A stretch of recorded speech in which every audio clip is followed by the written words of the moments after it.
আসসালামু আলাইকুম দর্শক, এই হচ্ছে ওনাদের গির্জা। গির্জাই বলা চলে, যেখানে বসে ওনারা সুদূর প্রসার ইবাদত করেন। আমরা যেমন মুসলমানরা ইবাদত করি মসজিদে।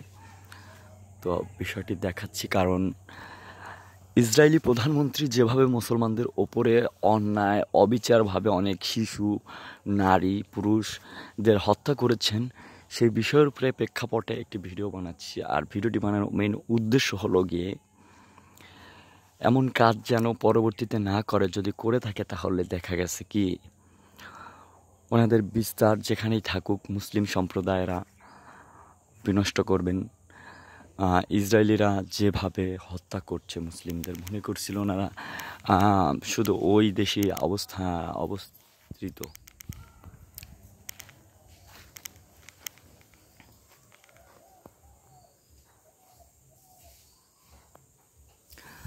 একটা বিষয় বলতে চাচ্ছিলাম, বিষয়টি হচ্ছে ক্লিয়ার কাট একটা কথা বলতে চাচ্ছিলাম দর্শক।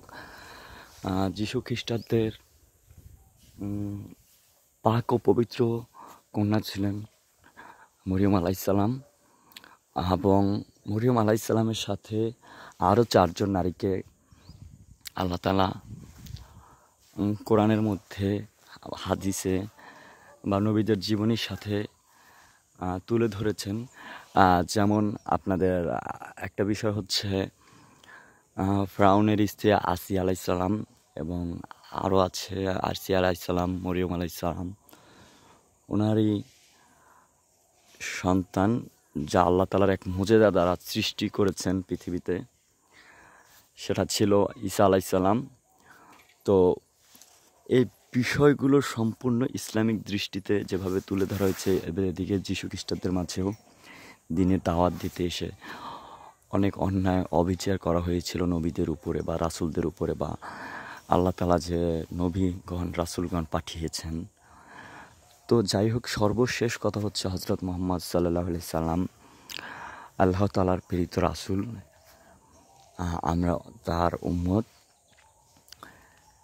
তো ওনাদের আবাসভূমি হচ্ছে এদিকে, ওনাদের বাড়িঘর ইত্যাদি। একটু বিস্তারিত আপনাদেরকে ঘুরে ঘুরে দেখাবো, কারণ এটা হচ্ছে স্থানের নাম বলবো না, বরিশাল একটা আছে ওনাদের আলাদা গির্জা স্তম্ভ, মানে স্থানীয় জায়গা ওনারা যেখানে থাকেন। তো এই জায়গাটির নাম আমি সম্পূর্ণভাবে উল্লেখ করছি না, কারণ হিন্দু, মুসলিম, বৌদ্ধ, খ্রিস্টান সব কিছু যিনি সৃষ্টি করেছেন মহান আল্লাহ তাআলা, সবাই ভাই ভাই, বন্ধু বোন ইত্যাদি ইত্যাদি। ওনারা ওনাদের মতো ধর্ম পরিচালনা করুক, ওনাদের মতো থাকুক। ইসলামিক কোরআনের বিজ্ঞানকে আলোকিত করতে গিয়ে, কোরআন নিয়ে রিসার্চ করতে গিয়ে অনেক বিধর্মীরা ঈমান এনেছেন। তো আর একটা বিষয় আমি তুলে ধরবো, দেখাচ্ছি। এ হচ্ছে ওনাদের আর একটা গির্জা। ওনারা পূর্বে ফিরে মনে হয় ওনাদের সালাত আদায় করে, বা যাই হোক, যেমন মরিয়ম আলাইসাল্লাম পূর্ব দিকে চলে গিয়েছিলেন সন্তান প্রসবের, ওনাকে অনেক অপবাদ, মিথ্যা লাঞ্ছনা দিয়েছিলেন ইসরায়েলিরা। তো যাই হোক, আমাদের কোরআন শরীফে একটা দিকে উল্লেখ করেছেন, মরিয়ম আলাইসাল্লামকে নিয়ে অনেকগুলো আয়াত এসেছে, যে আয়াতগুলোর মধ্যে অনেক কিছু তুলে ধরেছেন আল্লাহ তাআলা। তো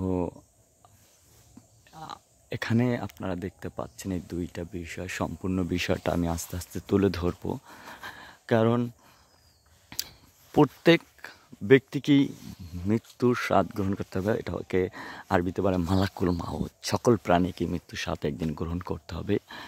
এবং ইসরায়েলিরা যেভাবে, ইসরায়েলের প্রধানমন্ত্রী যেভাবে দল টিকিয়ে রাখতে, নেতানিয়াহু সরকার যেভাবে মুসলিমদের উপর আক্রমণ করছে, তালেবানের উপর আক্রমণ করছে, এবং ইরান ইত্যাদি ইত্যাদি মুসলিম রাষ্ট্রগুলোকে ধ্বংস করা একটা পরিকল্পনা ছক কষেছে, যে ছকের সাথে যুক্তরাষ্ট্র অ্যাঞ্জেলিন্স, যেখানে যুক্তরাষ্ট্রের একটা জায়গায় আল্লাহ তাআলার গজব দেখতে পাচ্ছে, ধাউ ধাউ করে আগুন জ্বলছে। এই সম্পূর্ণটা হচ্ছে ইসরায়েলিদের একটা নিজেদের পতন ডেকে এনেছেন। এখন দর্শক, মূল কাজ হচ্ছে মুসলমানদের আল্লাহ তাআলার প্রতি ঈমান অটুট রাখা, কালেমা শাহাদাত আশহাদু আল্লা ইলাহা ইল্লাল্লাহু ওয়াহদাহু লা শারীকা লাহু ওয়া আশহাদু আন্না মুহাম্মাদান আবদুহু ওয়া রাসূলুহু। আমরা ঈমান এনেছি একজনের উপরেই, তিনি মহান আল্লাহ তাআলা। ওনার ৯৯টা নামের হাজারো বরকত, আবার হাজারো রহমত। যে গজবটা এসেছে আমরা মনে করছি সেটা গজব নয়, সেটা রহমত আল্লাহ তাআলার, একটা আল্লাহ তাআলার পক্ষ থেকে।